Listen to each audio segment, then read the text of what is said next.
Welcome to Magical Moments with Alena Chapman, the place for you to break free from the norm and celebrate your life, because what we believe in our hearts becomes our reality. This is Magical Moments with Alena Chapman. Hello, everyone. You are listening to Magical Moments, and I'm your host, Alena Chapman. And as you know, this show is totally about the ease and betterment that you so deserve in your life. And you deserve it now. You know, I have been thinking, of course, we have time to think right now. And I always try to make time to think anyway. But I was thinking, you know, I was actually watching some TV with my kids. And I'm looking at all these superheroes, you know, with the magical everything. You know, one can break metal, one is a Hulk thing. You know, there are all this magical thing. But then, okay, we laugh at that. But then we go to the grown-up ones. And I turned on one of my favorites, which is Sherlock Holmes, the series. And again, the magical power of deduction and how he can tell that you had pancakes and eggs for breakfast because you had wrinkled clothes or something really preposterous like that. And we love that magical power. We also are fascinated with anything magical. All the shows that are magical, people just love. But here's the thing. We don't believe in it in ourselves. You say, Alena, I don't have magical powers. Yes, you do. You have magical powers. You have the powerful gifts that Spirit has given you. You have that imagination. You have that intuition. You have that memory if you practice it. You have that reasoning. You have that perception. You have that will to make it happen. And yet, we believe the illusion, and it is illusion, folks, that we have nothing to offer. We have everything to offer. And we allow the illusion that has been sold to us that everything has to be a so-called normal, which right now we are not living the normal, which is probably in a sad way that it has to come to like this. However, it's kind of good that it mixed it up, because the normal is not normal. It's an illusion. And you do have the magic inside you. It's time to get quiet. And, you know, do me a favor this week. I want to give you a little bit of a tool to get started. Why not? Write down the things that you were, just kind of sit quietly with your favorite cup of tea and write down the things that were magical, seem magical that you could do. Like, maybe you're really good at writing music. Maybe you write poems. Maybe you can landscape that whole garden in an instant. Maybe you can maybe you're an organizer. Maybe you are the person who can just organize things. What can you do with these fabulous talents that really are your superpowers? We do have magic. We just don't believe in it. Start to look at the powers you have and bring them forward into your life. And you'll say, Alena, I don't have anything. Yes, you do. Everyone has something special, even if it's really good at just making people feel comfortable.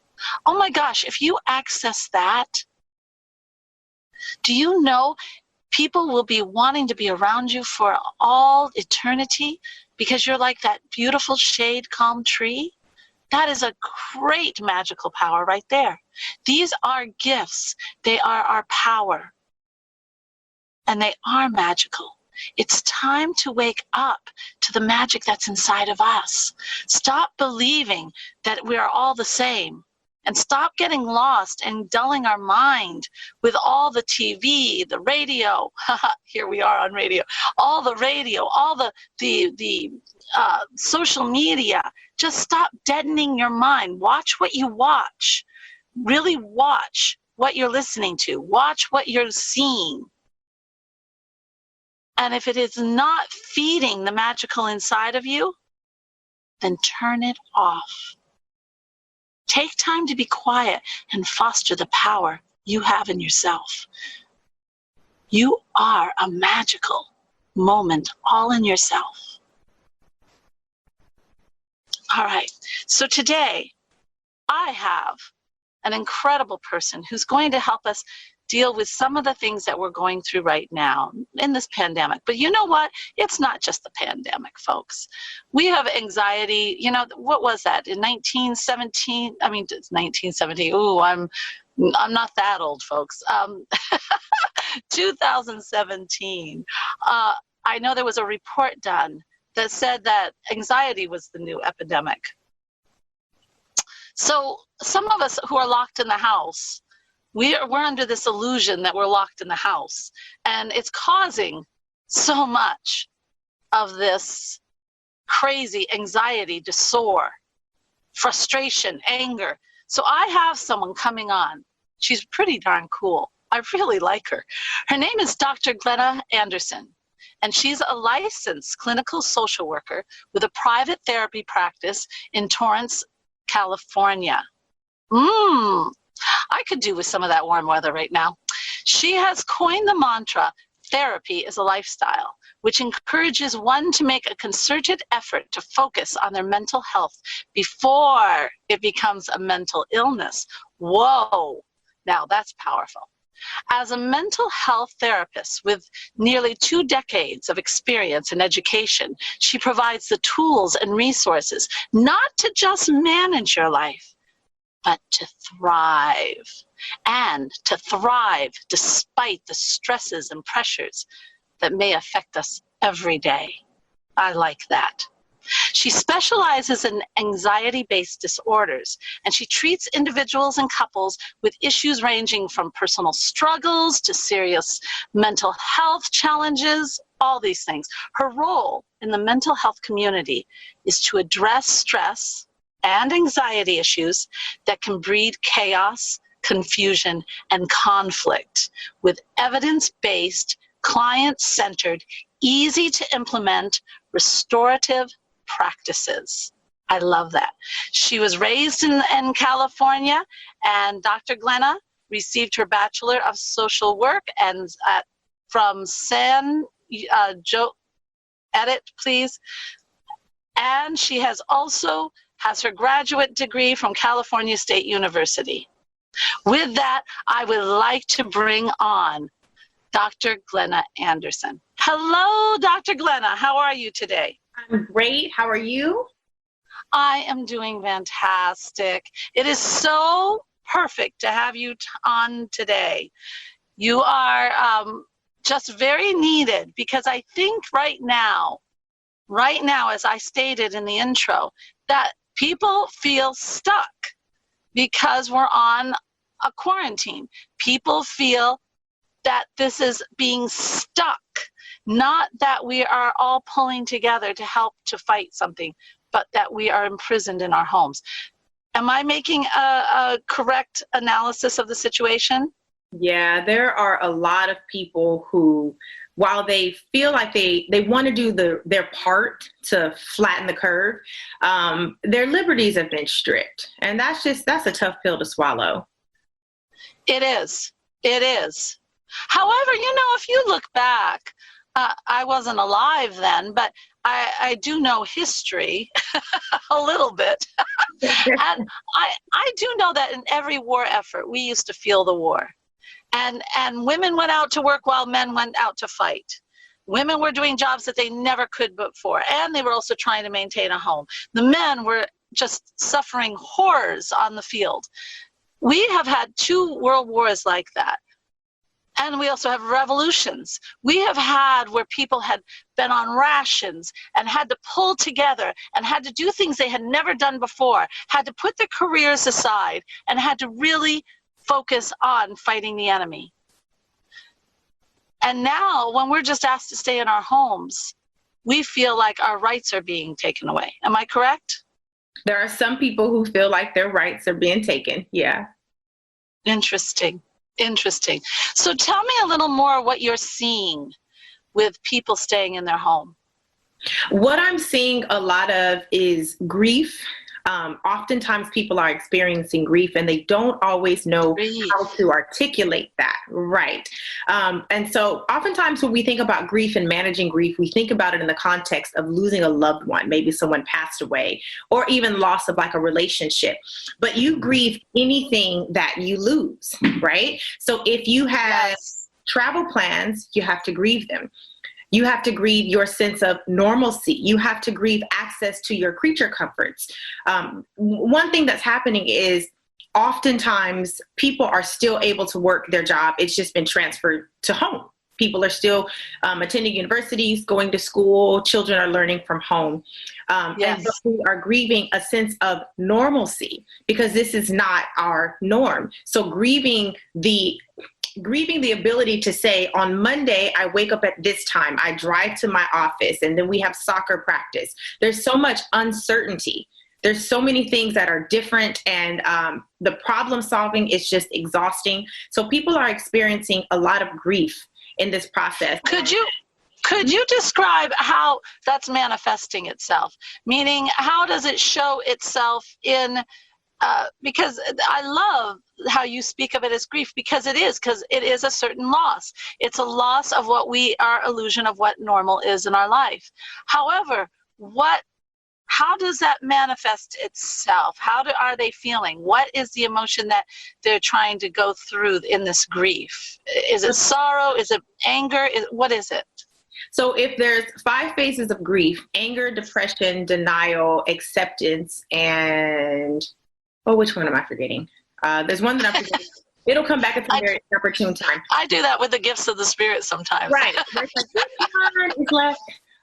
But in that, grief is not linear, right? And so, like, say you lose someone, you're not in denial first, and then you leave denial and go straight to depression. It doesn't work like that. Grief, you kind of bounce around between the 5, and the goal is to land on acceptance for as long as possible. So I have some people where they will be experiencing bargaining.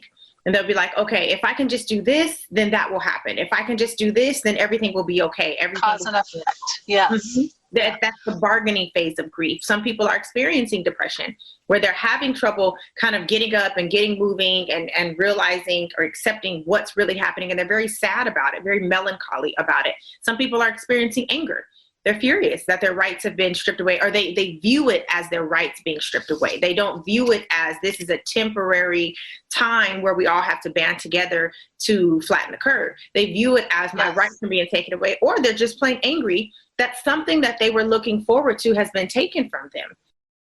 So people are experiencing these emotions. And I talked about this. I host what's called the Happy Hour. It's like just a 1-hour webinar once a week. And we talked about the idea of like first world problems being valid, right? The little things, not being able to take the kids to Chuck E. Cheese on a Saturday is a complete first world problem, but it's still valid, and it's still something to grieve. And it's still, you do better when you look it in the face and address it versus trying to pretend it doesn't exist.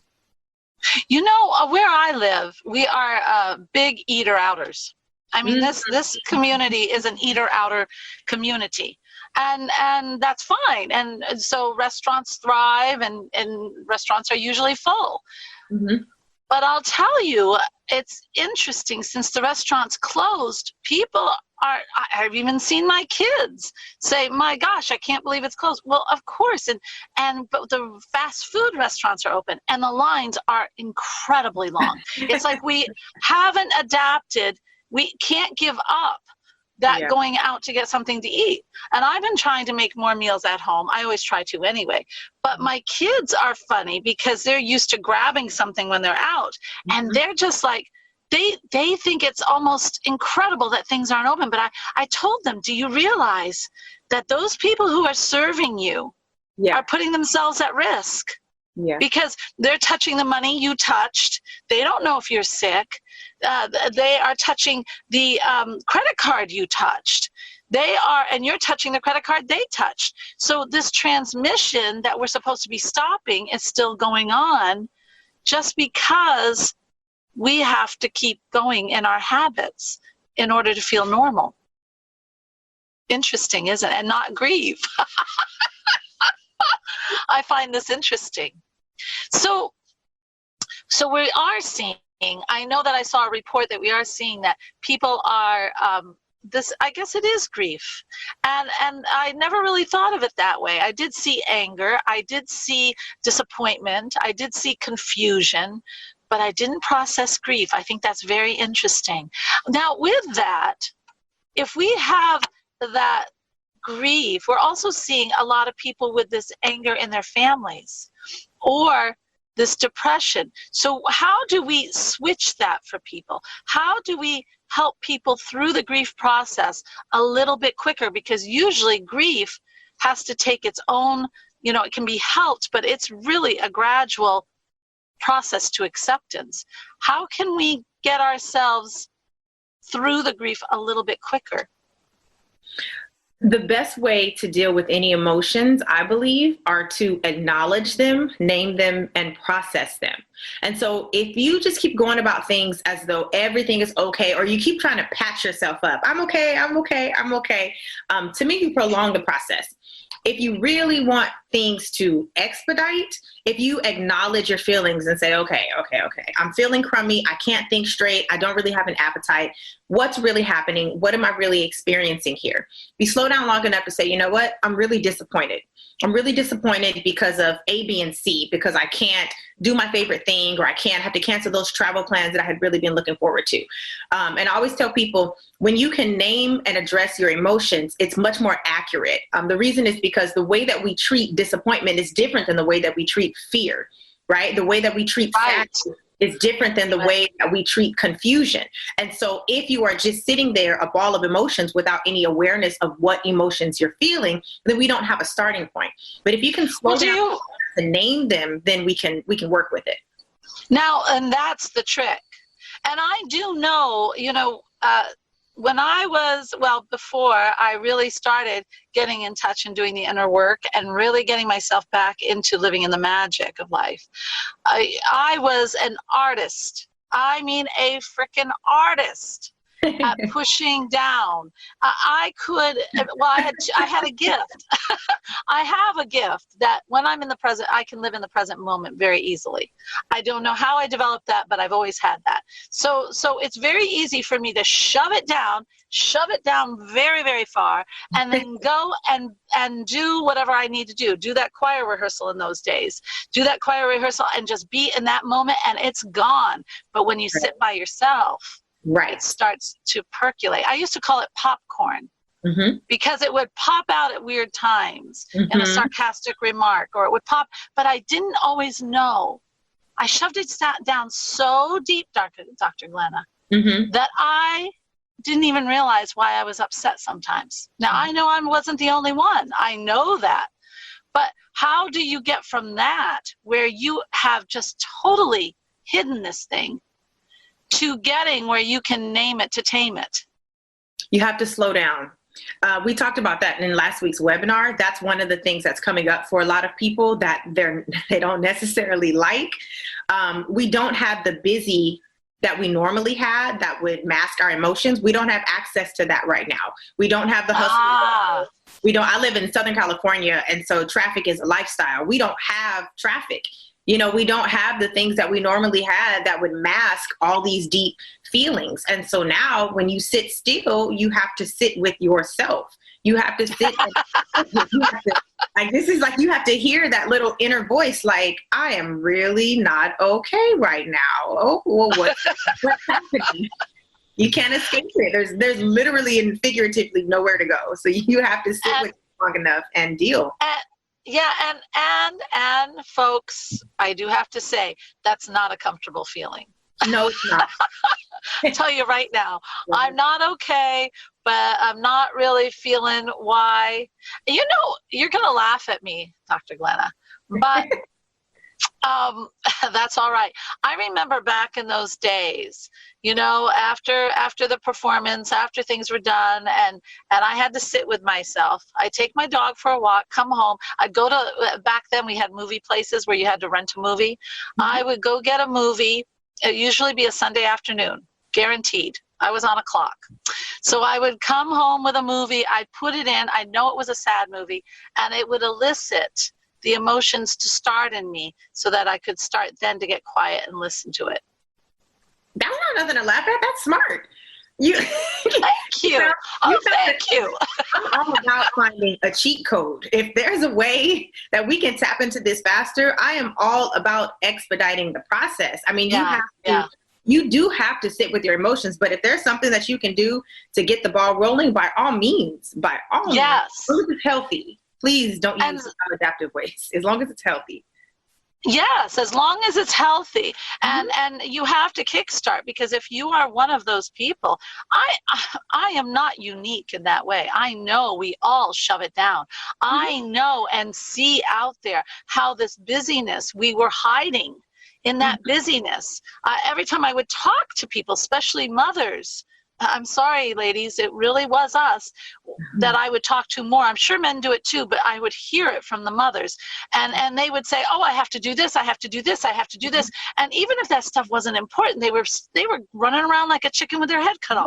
And it's just not deal. It's to not deal. Yeah. And now we're being tossed into a simpler time. Believe it or not, folks, we're being tossed back into a simpler time where we do have time to think, and to be with ourselves. Yeah, this is true.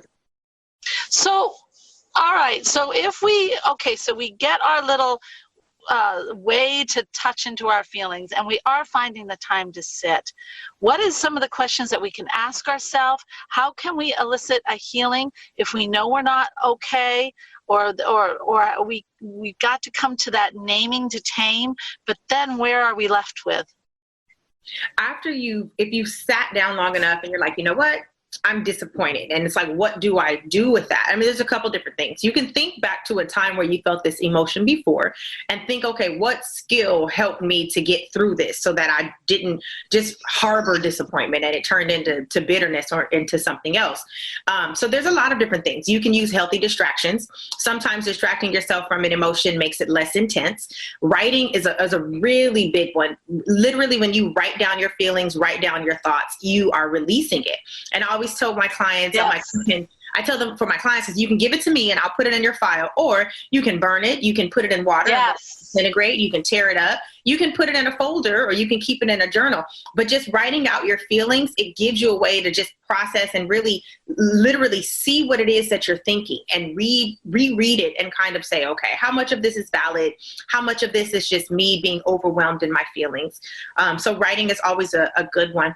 And then things like exercise, which releases the happy hormones into your system. It helps to boost your mood. And all of a sudden, the things that were bothering you just don't bother you the same way. That's one thing we do not always say, and it's very, very true. It is getting out. It is getting into life. So that exercise, that somehow having connection in some way to other people, but not in the busy way, just in a happy, giving way, a fun way, a conversation way. Right. And when we do that, it does. Then when you go back to your problem, it's not so big. It's not so big. That's oftentimes what happens. That's, the thing that was bothering you, oftentimes it's not so big. So let's deal with this anxiety thing, because if anxiety was an epidemic before, well, what happens when people feel like they've lost control? They spin down into that anxiety. And that anxiety is a very powerful energy. It's a very powerful energy. It makes you feel like you're doing lots when you're not doing anything except worrying. It does, doesn't it? You feel like a lot of energy.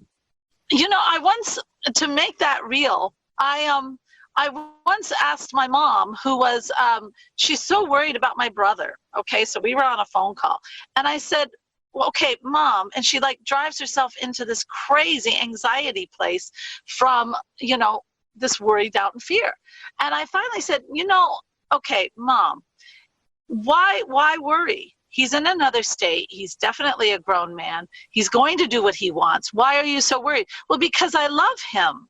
Yeah. And I said, that's good, but what's the worrying doing? And she says, I don't know. I'm just worried about. I said, wouldn't it be better to think of a way to maybe be in more contact with him or to help him in some way than to just worry.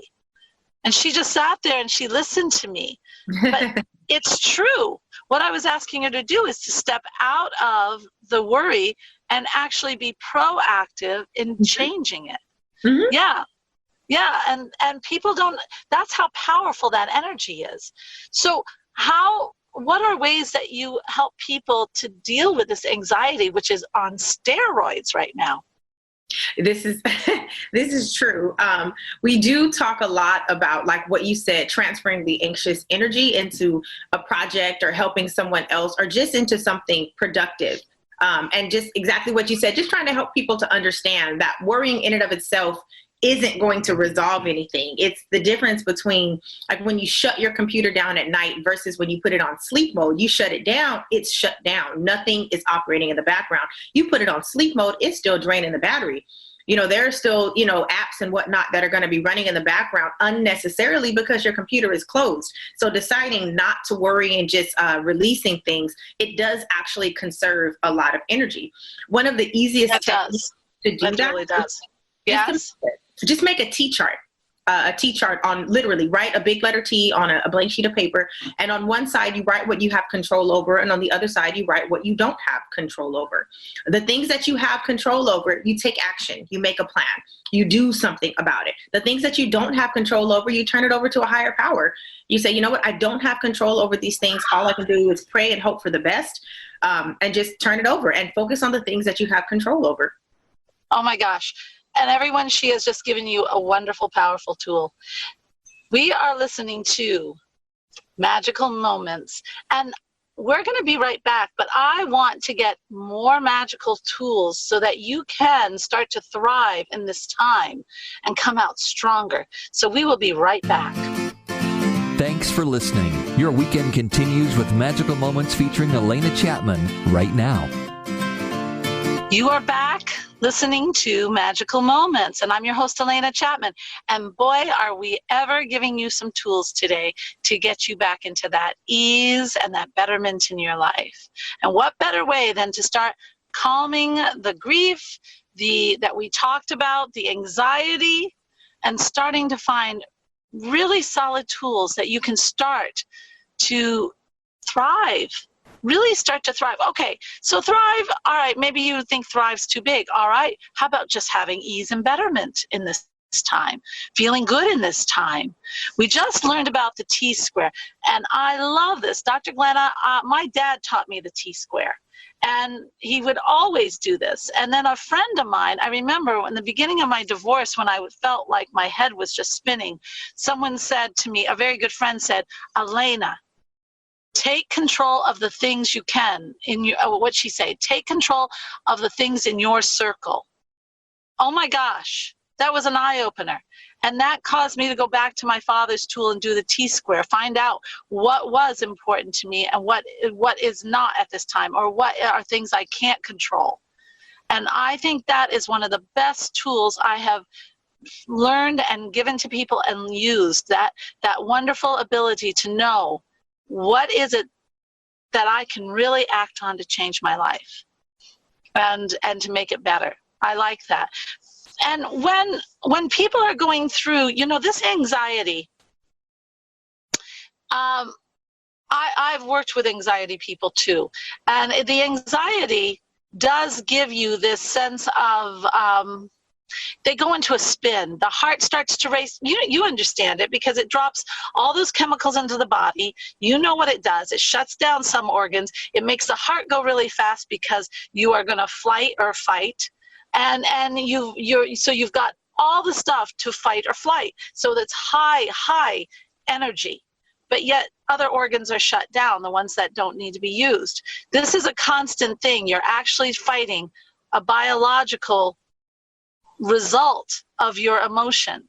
How can, when someone starts going into this, how can they stop this process that all this chemicals going down into the cells? And I mean, it's a biological process. How can we stop it before it takes hold of us?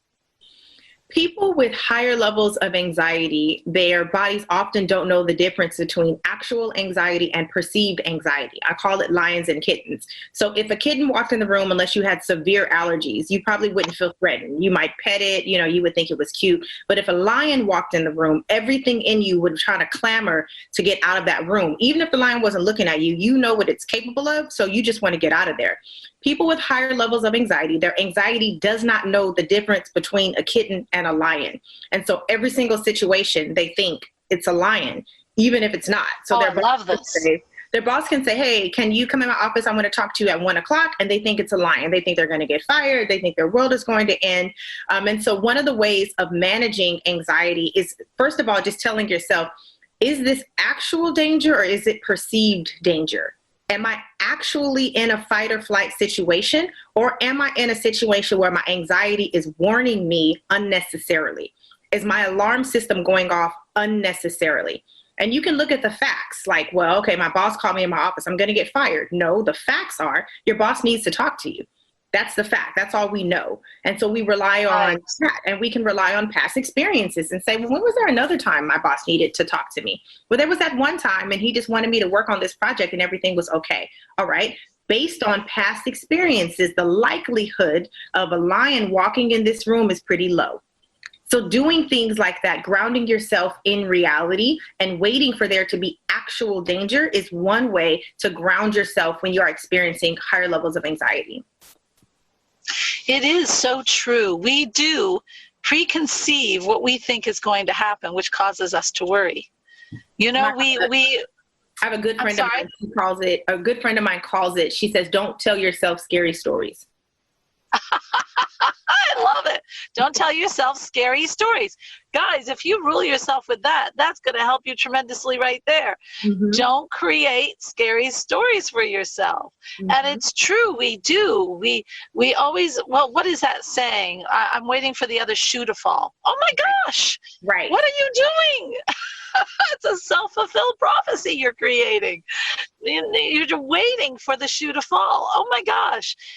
These are scary stories. And how many times do we do that? Right. And it makes us tiptoe through life. Exactly. And who was it that said, it's a very famous quote, that we tiptoe through life to our death. That's horrible. Wow. Do we want to do that? Do we want to tiptoe through this whole life? No. Life is a giant experiment. We're here to experience. We're here to experiment. That's how we grow spiritually. That's how we grow our soul. So in this time, if we are someone who, I love your idea of really looking at it with the scariness. Now, if someone has named it and tamed it that way and knows that they're going out of control, how can they create that ease and betterment so that they're not always, so that the crises get fewer and fewer and fewer? Or just does this process cause it to get fewer and fewer? How do they tame it? Like once they say, okay, I'm feeling sad or I'm feeling anxious, and how do they maintain their lifestyle? Yeah, and how do they maintain it? So now they're at the second level. They've named it, they've tamed it. Mm-hmm. They know that they've got that scary story sort of taken care of this time. Mm-hmm. How can they be proactive so that the anxiety doesn't even really start, or the grief is healing and they're moving forward? What is the second step that really can launch them even further forward? This is where I get into the concept of therapy is a lifestyle. So in there's 5 areas: physical health, mental health, relational health, financial health, and of course, mental health. And the idea behind it is that you put things in place in every single area in order to manage your stress and manage your anxiety in every single area. So for example, for your financial health, if you're not good at paying bills on time, don't play yourself. Set up auto pay. Like, let's just take that stress off the table, like this. Yeah. Set up auto pay, hire a financial advisor to manage your long-term investments, and, be done with it. Manage your financial health, because the reality is you can be as physically fit as you want to, but your anxiety will always reign high if your money is out of whack. Conversely, that's right. physical health is not always just about losing weight. I think a lot of times that's what people immediately, I'm trying to lose weight. It's not just about that. I call like my little morning exercises, I got to get up and take my medicine, right? I got to get up and I got to get myself. Very cool. I got to do something to make it so that I'm in my right mind, I'm in my right space, physically, emotionally, and it starts with just some movement in the morning.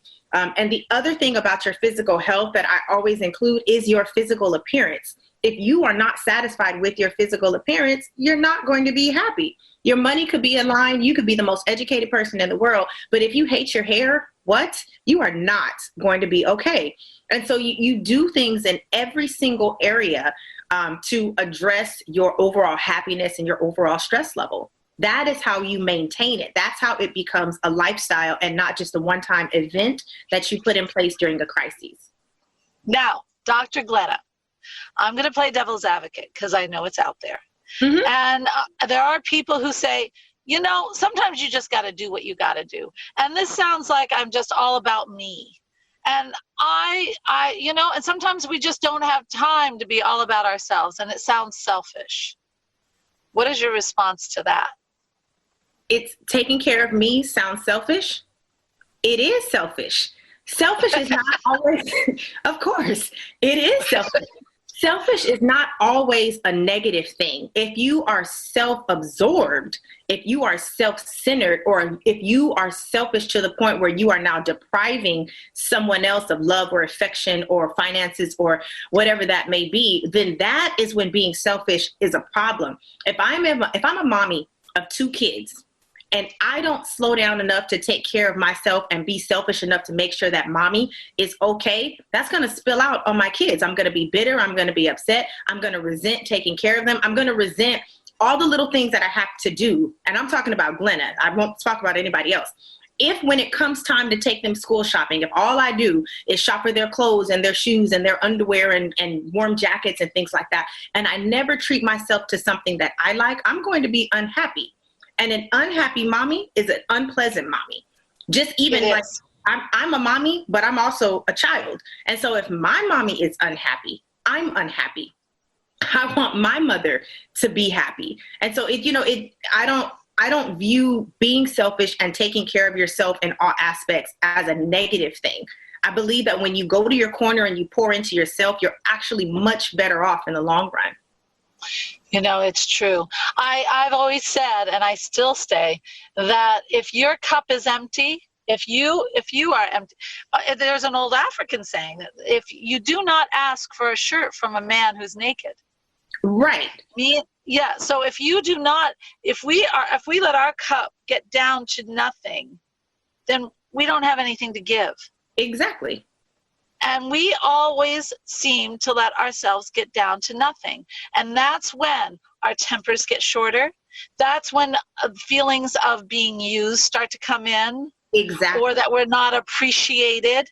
That starts to come in. And really, folks, it's because we don't appreciate ourselves. Exactly. And we take pride in being the martyr. And really, in being the martyr, we're suffering. And we're suffering. And there is no such thing as a so-called martyr. It's a person who's just letting themselves get down to nothing. Exactly. And then they have nothing to give. And so they cannot give more, and they cannot help their kids. They cannot help their spouse. They cannot help their job because they're too busy not being. They're just letting their cup run ragged. And we can't live at our full potential. We have to take care of ourselves. I think if we started to get more on the spiritual side a little bit, is that this wonderful vessel we're in is how we maintain being on this planet. And this is a vessel, but we are spiritual beings. We have that energy inside of us. And I think if we started to think more that we are these spiritual beings, and that this body is how we maintain this beautiful temple that we live in, to be able to have children and create families and to create our world on this planet.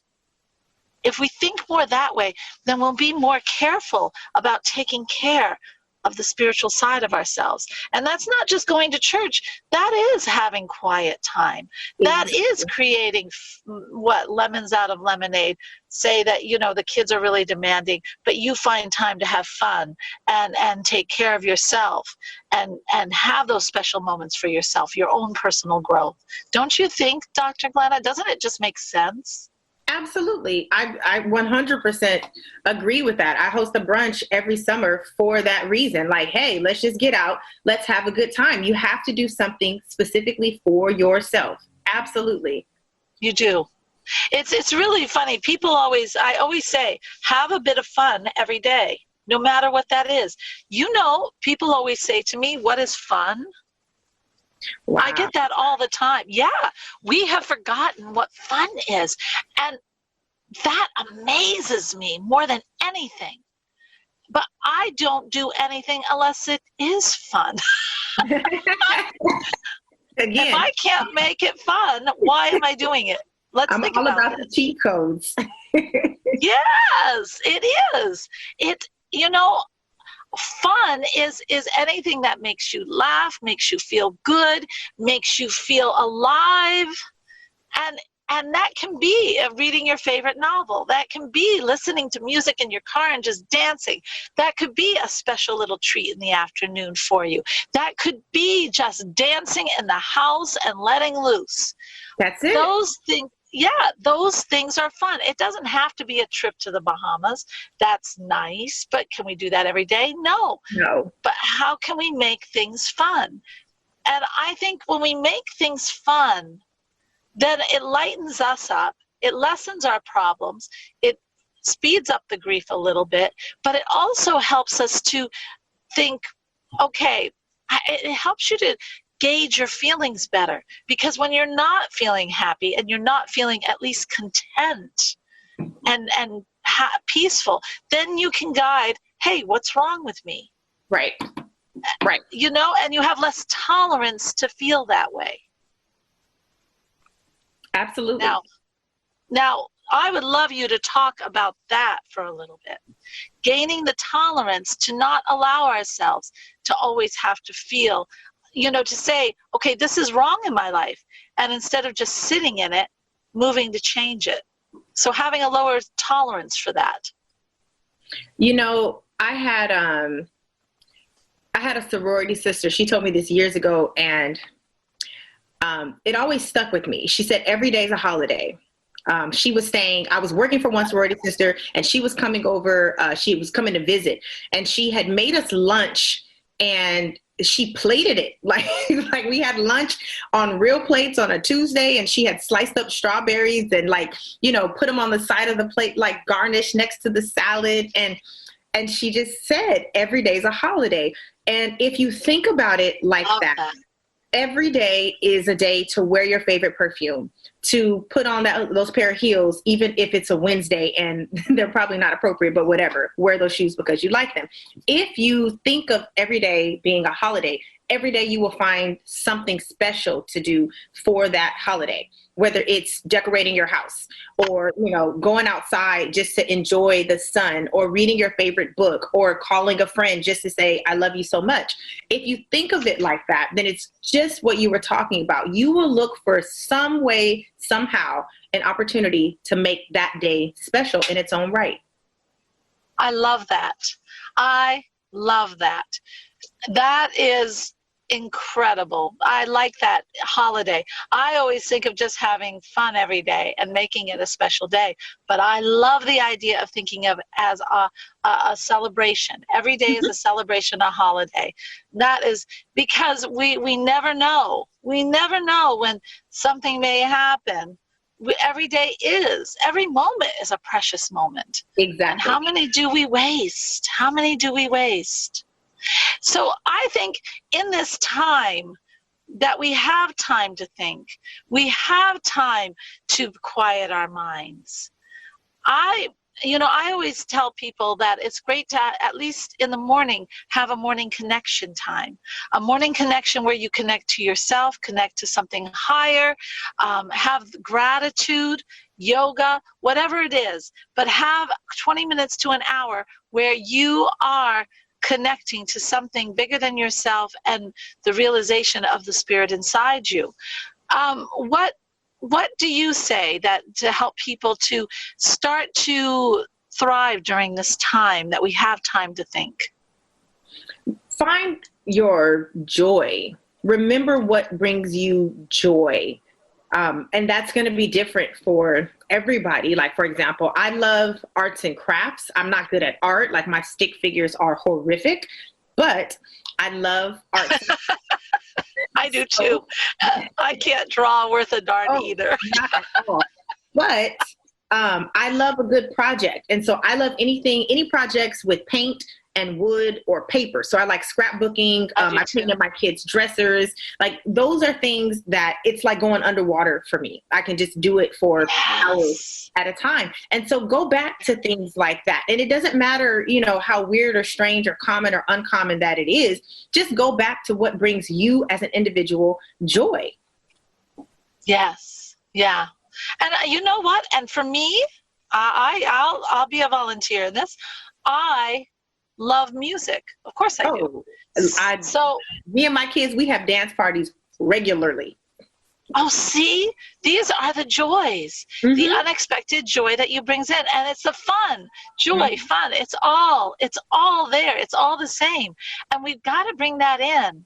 I think that I started playing Mario Kart with my kids. I stink. I am so bad. I constantly need that little angel to come down, or whatever she is, and get me back on the path. And I mean, I'm horrible. And the kids think I'm so funny. But it's so much fun with the kids. Right. These are precious moments, and it makes every day.